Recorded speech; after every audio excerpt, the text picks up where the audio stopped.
Hello everybody, Senior Engineer MBA and Investor, and in today's video I want to make a follow-up video from last video, part 2 of the predictions for the year 2022. Basically in a week we will be in the year 2022.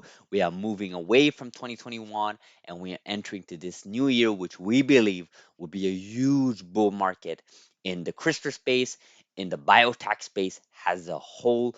But before we do that, before we jump into today's video, you guys know the drill. You guys know what to do. Like this video, smash the like button, destroy that like button. Guys, if you're not subscribed yet, please consider subscribing. Really does help the channel. Thank you so much for the support, guys. This week has been amazing. Next year, 2022, will be just better in overall, not just for this channel, for what we have in stock for you guys.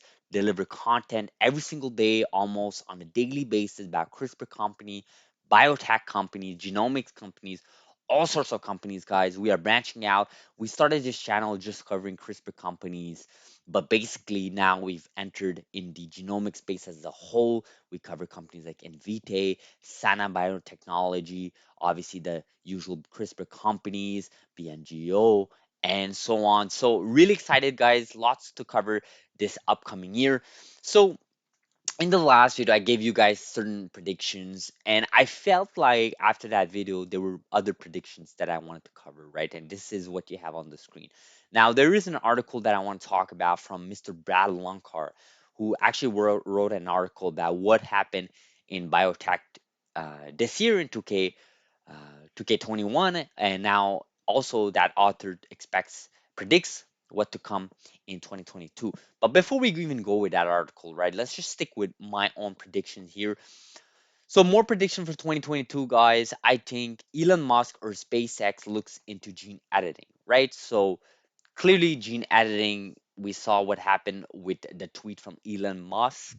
And I truly believe, although he never mentioned CRISPR, gene editing, it sounds like you have 100 forms of gene editing at this point, right? There's just a couple of handful ones that are actually relevant, that are actually practiced in clinical trials right now. And CRISPR is the main one, in my opinion.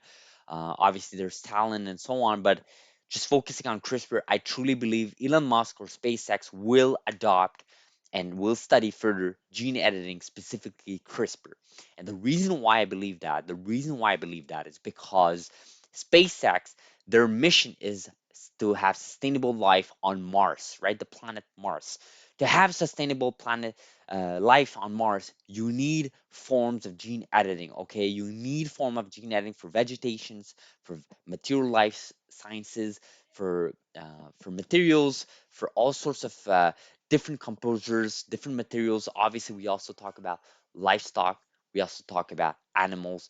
I truly believe this will be it. And obviously, the elephant in the room, human therapeutics, editing human genome to sustain certain temperatures, certain environments. I truly believe SpaceX will look into it. And they may already be looking into it, right? It is a private company, so they don't have to disclose it. But I truly believe there'll be some sort of PR announcement, some sort of tweet, most likely from Elon Musk, looking into it. Quite excited. I truly believe this will happen in 2022. I also expect there'll be huge, huge M&A in this CRISPR space, right? And when I say huge M&A, I don't mean just one merger acquisition, right? It could be several of them, could be a couple of them, but at least one will shock the CRISPR world. I truly believe this because a lot of us expect consolidation to happen. You can't just have all these companies spawning off, going IPO, raising cash, developing these pipelines, and there's no commercial available drug. As we wind down this bear market, I truly believe one of these companies, CRISPR Therapeutics, Beam Therapeutics, Caribou Biosciences, NTLA, that have a lot of cash in the bank, specifically CRISPR Therapeutics, right? I didn't want to I didn't want to specifically mention one company, but I truly believe there will be one company there that will buy or merge with another company. I can't tell you which it'll be. We just speculate, guys. It's not financial advice. I don't have a crystal ball here, but I truly believe this will happen because I think this is what usually happens in a bear market, right? This is literally what happens in every single bear market. You have consolidation, you have acquisitions, you have mergers. Always happens, right? This is not something new. It's not something biotech has created. This has happened in the tech space. I've seen it all of the years. I've seen it over the years, right? Just a perfect example there is Slack being acquired by Salesforce. basically because Microsoft Teams were eating their lunch, right? They had no choice, right? They had to basically do that. Now, obviously, genomics, CRISPR space is a totally different TAM, total addressable market. But that again, don't want to go in that rabbit hole, but I truly believe there'll be a huge M&A. Next topic here, I believe, is Sana Biotechnology, which we've covered in this channel. Now, I've covered this video. If you look at a video catalog, you'll see that I've covered Sana Biotechnology. And I mentioned that I think that it'll be more towards the year 2023, 2024 that they'll be unveiling their programs. And as they go forward with IND filings, you get phase one data potentially in. So I think we're still far off. But I actually think this year, Sana Biotechnology will have a huge run up, not just in stock price, but I think with momentum. They've already licensed and partnered with Beam Therapeutics with a $50 million upfront in October of this year, just a couple of months ago. So I truly believe Sana Biotechnology will be a company to watch out for, not just in terms of stock price, but also what they do with their technology, how they navigate through these tough times in the genomic space. I truly believe Sana Biotechnology will have a space and time in this year to sort of have the light on the company. I think it is their time to shine in 2022. Again, still early. We'll see what happens. We're just speculating here. Another prediction I have is NVTA. Okay, NVTA. I think NVTA had a really hard year this year, especially since SoftBank when they acquired, I think it was $5 or $6 billion that they acquired from NVTA. Obviously, it was over time, and these were, there's a lot of details to those types of purchases, but this was early this year. It was actually I think it was our 20th or 22 video mark that I actually made a video covering that news story. And I truly believe that NVIDIA would be going up since then, but unfortunately, in contrary, it's been going well down. The stock was hit very hard, but the good news is the fundamentals has not changed for this company. A lot of people consider this to be the Google of genomics. Other people consider it to be the Amazon of this genomic space. So I truly believe NVIDIA will have a huge turnaround. I think they'll be developing those partnerships that we covered. I covered that in the last video, but I just wanted to have a really point here, just covering that again because I think a lot of people missed that from my last video. And finally, I think as a fun one here, I think Moderna will partner and invest in a serious CRISPR company, right? So we saw Moderna partnered with some. I honestly, I don't. I think it was Meta Genome. I don't even know what's the company name anymore. It was like some anime type of company. Okay, I made fun of it. If you take a look at our video catalog, you'll see the company name that I covered this news. I truly believe now Moderna, as they're going further with this pandemic, with what's going on with the third booster or third shot, whatever we are right now with the pandemic, I think Moderna will look into CRISPR more seriously. I think this deal that they have with that company, with that private company was just a step, a foot in the door.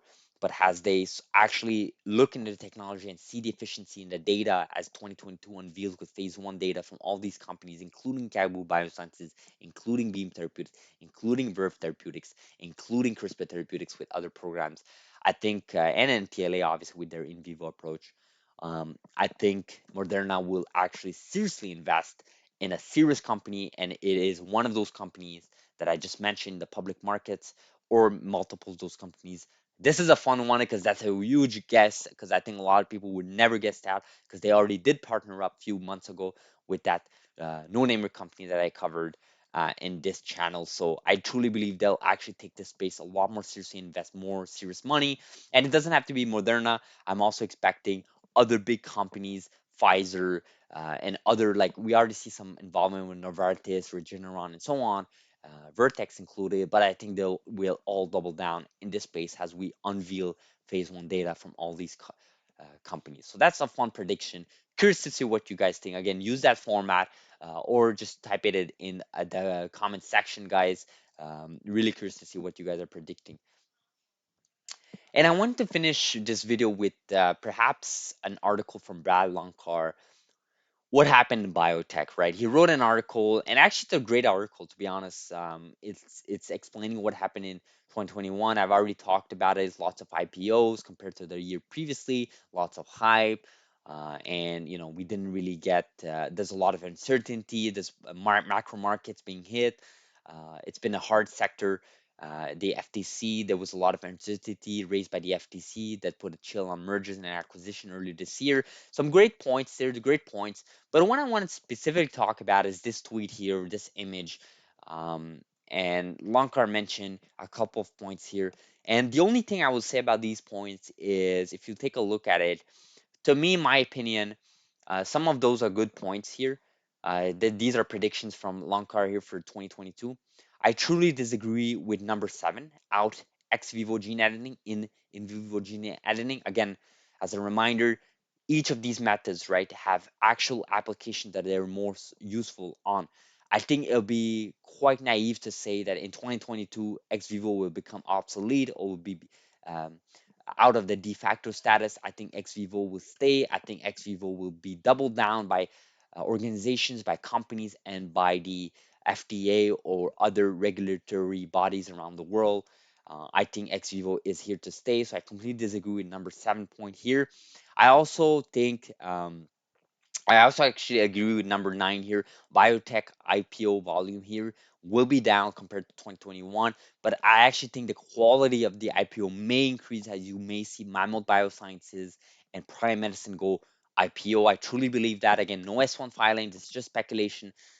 Quantity doesn't matter, guys. Quality matters, okay? In this market, when you have a bear market, you want to look for quality, okay? You don't go for quantity. That's not how you navigate through these tough times, okay? You don't just hope for any IPO, just put in your money. You look into quality, you pay attention because trust me, guys, when things are tough, the first companies to go bankrupt, the first companies to go out the door are those companies that just IPO just for the sake of raising cash and not, didn't really have proprietary technology or an actual plan of action to navigate in the next year, 2 years, 3 years, right? And I truly believe Mammoth Biosciences and Prime Medicine have done the work to sort of propel themselves to become actual companies that can revolutionize this world, right? Again, we in this channel, we invest in companies that want to revolutionize the world. Just keep that in mind, right? So a couple of other points here on crypto sinking price. I'm not even gonna cover that because that's not really relevant to this video. Pfizer's Paxlovid becomes the largest selling drug in the world. That's an interesting one. Can't really argue with that with what's going on with the pandemic. Biotech bounces back and has a 30% up year on strong M&A activity. Like I said, this is one of my predictions as well. I think M&A will increase, and I think biotech will increase. 2022 will be an interesting year, and this will end us our part 2 series of our predictions for 2022. Curious to see what you guys think. It's gonna be an interesting year.